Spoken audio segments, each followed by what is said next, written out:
ახლა კი ქართული ფეხბურთი. ქართული ფეხბურთის შაშლილ მატჩებსა და სტადიონებზე მომხდარი ინციდენტების მთავარ მიზეზებზე ვისაუბრებთ. საქართველოს ჩემპიონატში რამდენიმე მატჩის დროს გულშემატკივრები მსაჯებსა და ფეხბურთელებს ფიზიკურად გაუსწორდნენ. ინციდენტის გახშირებამ ცალსახად გვაჩვენა, რომ სტადიონებზე უსაფრთხოების ზომები არ არის დაცული. ვინ უნდა უზრუნველყოს ფეხბურთელების ან თუნდაც სტადიონზე მისული გულშემატკივრების უსაფრთხოება. რეზი ხუციშვილი მუშაობდა დღეს თემაზე. გულშემატკივართა აგრესიის გამო საქართველოს ეროვნული ჩემპიონატის მატჩების ჩაშლის ფაქტები გახშირდა. ბოლო ინციდენტი ქობულეთში ჩელე არენაზე მოხდა. უკმაყოფილო ქობულეთელი გულშემატკივრები ჯერ მსაჯს გაუსწორდნენ ფიზიკურად, შემდეგ მეტოქე ფოთის-კოლხეთის ავტობუსის მინები ჩაამსხვრიეს. სასტიკად ნაცემ მსაჯს ექიმება ფეხზე 52 ნაკერი დაადეს. ის რეაბილიტაციას სახლში გადის.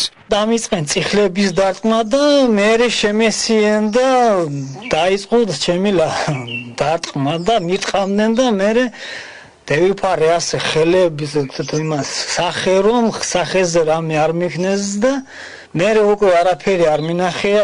ქობულეთის ინციდენტამდე სამტრედიაში დავით ყიფიანის თასის გათამაშების მეოთხედ ფინალური მატჩი ჩაიშალა. ქობულეთის შუქურას და მარტვილის მერანის მატჩის ბოლო წუთზე მოედანზე მარტვილელი გულშემატკივრები შეიჭრნენ. თავდასხმის ობიექტი ამჯერადაც მსაჯი იყო. მომხდარის გამო მარტვილის მერანი 12,000 ლარით დაჯარიმდა.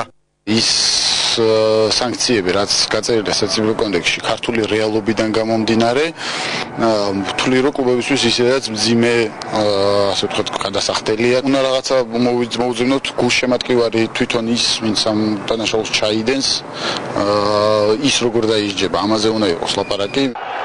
ქართული ფეხბურთის ისტორიაში ყველაზე ხმაურიანი 9 მარტს ქუთაისის ცენტრალურ სტადიონზე მომხდარი ინციდენტია.